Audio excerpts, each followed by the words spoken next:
again, new beginnings na naman. For some of you guys, parang, lalabas kayo ng comfort zone nyo. At saka yung iba sa inyo guys, parang nag-gain na kayo ng mga followers, especially kung nasa social media kayo, mga kapiksi. Comment down below sa mga kapiksi natin na nasa social media, whatever platform, YouTube, Facebook, Instagram, TikTok, whatever. Hindi ko alam kung meron pang iba maliban doon. Pero if nasa social media kayo mga kapiksi and you're trying to create contents, no? Parang nagsisimula ng lumobo yung mga followers nyo, ay nagsisimula ng dumami yung fan base nyo.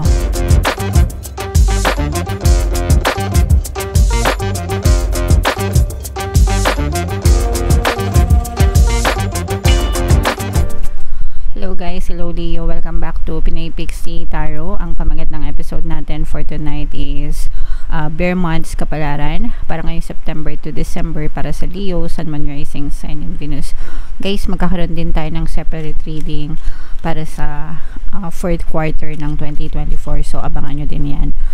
Guys, advance Merry Christmas sa inyong lahat. So, unahin natin to guys. Ito yung mga paparating sa inyo or pwedeng mangyari sa inyo.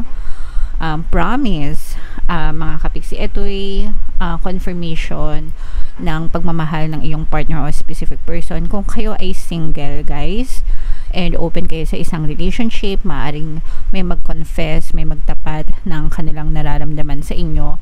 Kung kayo naman ay currently in a relationship, mga kapiksi, pwedeng magkaayos kayo. Maaaring magkaroon ng reconciliation, mga kapiksi. And sa mga wala namang problema sa relationship, ibig sabihin nito, lalo nyo pang makikita yung tunay na intention and tunay na pagmamahal sa inyo ng inyong partner o specific person. So, napakaganda nito, guys, para sa inyong love life. Another message for you, Leo. Accident, ito mga kapiksi, mag-ingat kayo, no? It's either kayo yung ma-aksidente, maka-experience ng accident, or pwede rin na one of your family members or one of your loved ones. So, aksidente, mahirap kasi, di ba, kaya nga aksidente kasi hindi natin ine-expect, no? May mga cases na naglalakad ka lang, masagasaan ka, or kung ano man, kahit nasa loob ka ng bahay, hindi maiwasan maaksidente, di ba? Yung biyanan ko, nasa loob lang siya ng bahay, pero pinalitan ng bakal yung paa niya kasi na-aksidente siya sa kusina. So, yung mga ganun, mga kapiksi, medyo mag-ingat-ingat na lang kayo, guys. Kailangan maayos, di ba, yung mga nilalakaran natin kung nandun lang kayo sa loob ng bahay. Kailangan malinis, hindi madulas, ganyan, para iwas yung dulas-dulas, iwas aksidente, yung mga pointed things. Pag nasa labas naman, syempre, iwas-iwas din, para safe, alam nyo yun. Yeah, so mag-ingat na lang guys, and pray, always pray for our protection, mga kapiksi. Comment down below kung gusto nyo gumawa tayo ng subliminal para iwas aksidente, no? Para palagi tayong safe and protected. And then yung next message naman natin, Leo, savings. Wow. So ito guys, pwedeng nakakaipon kayo, no, from, let's say for example, September to December. Pwedeng makaipon kayo ng malaking halaga or yung amount na kailangan nyo. Yung iba sa inyo parang may pinag-iipunan, mga kapiksi. Yung iba naman sa inyo guys, parang feeling ko nakalaan na yung savings nyo for something important. Syempre guys, savings nyo naman yan, so kanya-kanya tayong preference kung saan natin gagalawin yung savings natin. Yung iba, hindi sila masyadong naniniwala sa savings kasi mas importante sa kanila na ma-enjoy yung buhay while they can, which is may point naman, di ba? Kailangan nga natin maging masaya habang napubuhay tayo, while others talagang diligent sila sa pagsisave para sa future nila, sa future ng mga anak nila. So whatever, mga kapiksi, it's your money, it's your hard-earned money, so kahit anong gusto nyong gawin dyan, bahala kayo. Pero this is a very nice omen na kapag may saving, syempre may pera. Wala naman kayo isi-save kung walang pera, di ba? So ibig sabihin nito, may perang darating sa inyo, mga kapiksi. Okay? Alright. So comment down below, Leo, if feeling nyo naka-resonate kayo dyan. tingnan natin yung paparating sa inyo guys. Ito yung sa loob ng 4 months. Pwede nyo siyang panoorin buwan-buwan, September, October, November, December. Tapos ibangga nyo dun sa monthly reading nyo. So shuffle ko to guys. Habang shuffle ko to, panoorin nyo muna yung video natin regarding sa ating paano mag-manifest ng abundance video course. Kapiksi, sawa ka na ba sa mga struggles at hirap sa buhay mo? Masipag ka ba at masikap sa buhay ngunit hindi ka pa rin umaasenso? Ilang beses ka na bang nag-attempt magnegosyo at mag-invest pero palagi ka pa rin nalulugi? Sa pagkakataon na ito ay maaaring may subconscious beliefs ka na nagiging balakid sa iyong pag-unlad at pagyaman. Introducing, paano mag-manifest ng abundance video course. Dito ay matututunan mo ma-overcome ang mga balakid mo para tuluyan ka ng umunlad, umasenso, sumagana, maging matagumpay, successful at maswerte sa iyong kabuhayan, pera, trabaho, negosyo sa labi at kaperahan ng bonggang-bongga. Dali, mag-send na ng email sa pinoypixie@gmail.com at simulan na ang iyong pagyaman ngayon.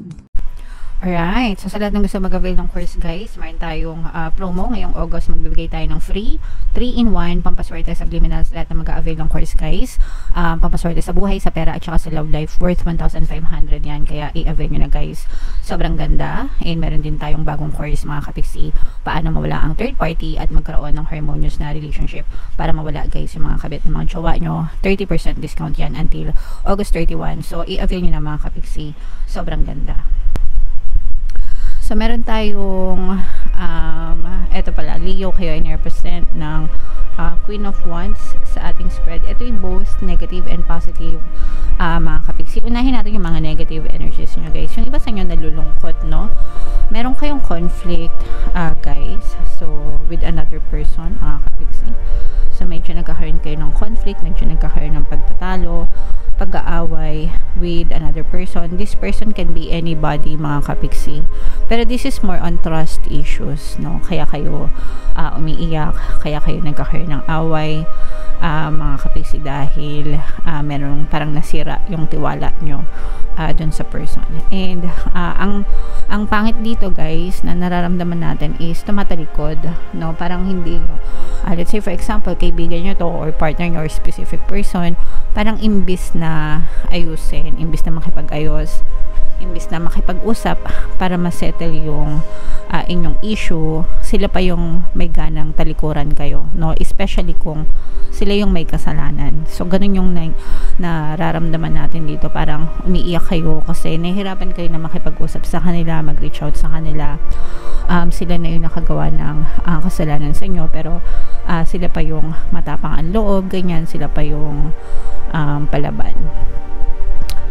You may be dealing with somebody na narcissistic mga kapiksi, kaya somebody na masyadong ma-pride, mataas yung ego, kaya medyo nahihirapan kayo.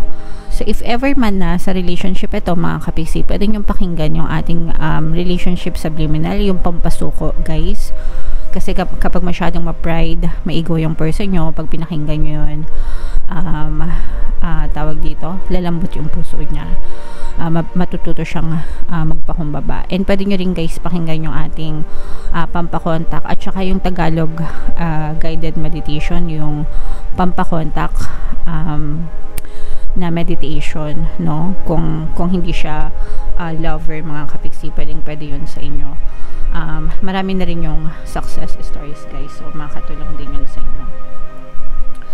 So yun yung nakikita natin sa negative energy. Ito guys, medyo nagbibigay ito sa inyo ng sakit ng ulo, kalungkutan guys. Ito naman, these are new beginnings mga kapiksi. Ito guys yung sinasabi ko sa inyo na maaaring may mag-confess, new love connection for some of you. So maaaring may mag-confess, baka merong kayong secret admirer, ganyan, maaaring mag-confess ng kanilang nararamdaman towards you sa mga single. Ito naman guys, these are new beginnings. Pwedeng sa love or pwedeng dun sa passion nyo, parang susundin nyo yung passion nyo, pwedeng investment, pwedeng negosyo, or pwedeng hobby. Yung hobby na sometimes yung hobby kasi pinagkakakitaan natin ng pera, no? Parang natutupad nyo na siya mga kapiksi, or maaari nyo na siyang matupad or masimulan. And progress guys, this is the energy of progress, tagumpay, success, victory. So parang guys, parang huling hirit sa 2024.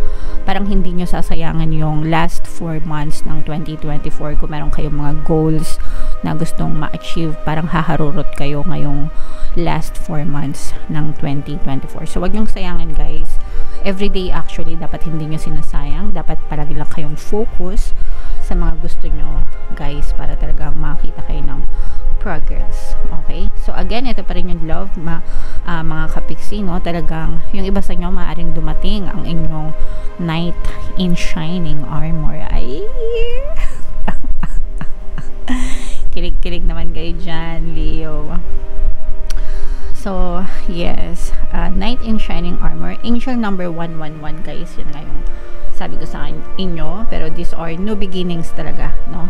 New beginnings, kumbaga hindi pa huli ang lahat para sa inyo, para magsimula ng mga bagong simula for 2024, kahit patapos na yung 2024. Yung iba sa inyo ngayon lang haharurot, mga kapisi. Ito guys, yung meron talaga kayong secret admirer na mabubunyag, no? Kumbaga malalaman nyo yung secret nila, malalaman nyo na may gusto pala sila sa inyo. Earth signs energy, Capricorn, Taurus, Virgo. Pwedeng may earth element sila sa inyong natal chart, or you may be dealing with another earth sign. Again, no beginnings na naman.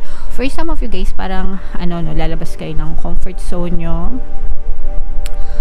At saka yung iba sa inyo guys, parang nag-gain na kayo ng mga followers, especially kung nasa social media kayo, mga kapiksi. Comment down below sa mga kapiksi natin na nasa social media, whatever platform, YouTube, Facebook, Instagram, TikTok, whatever.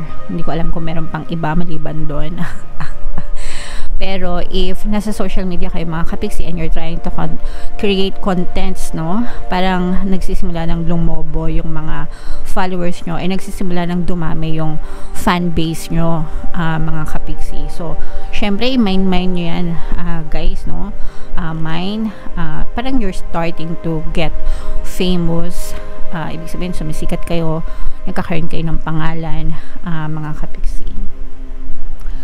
So, what else, guys? Ito, guys, parang unstoppable. Feeling ko unstoppable kayo. Unstoppable, na parang walang magpapapigil sa inyo. Pag pinipigilan kayo, guys, parang lalo kayo nang gigigil. Comment down below sa mga nakaka-resonate. Parang walang makakapagpapigil sa inyo sa pag-usad nyo, mga kapiksi. And sabi ko nga, habang pinipigilan kayo, parang lalo kayong nanggigigil, guys. So, yeah, progress talaga ito. So, i-mind nyo ito, guys, mind new beginnings, bago simula, paglago, ito mind paglago ito kasi talaga feeling ko lumalago yung mga followers nyo. Ito yung mga secret admirers, yan, i-mind nyo rin yan, guys, sa comment section. And yung pinaka-importante, yung progress, tagumpay, and victory, mga kapiksi. Alright? Comment down below, Leo, if feeling nyo naka-resonate kayo dyan sa mga messages para sa inyo. And wag nyo kalimutan, guys, makinig ng ating mga pampaswerte subliminal, no? Para ma-boost talaga yung swerte nyo, yung pag-unlad nyo, and kayamanan. Ito yung ating playlist, mga kapiksi, lagay natin dyan. And ito naman yung ating success stories ng paano mag-manifest ng abundance video course. Click here to subscribe, guys, and click here to join our membership program. Thank you for liking, sharing, and subscribing, and see you again next time. I love you all, guys. Have a nice day. Bye-bye.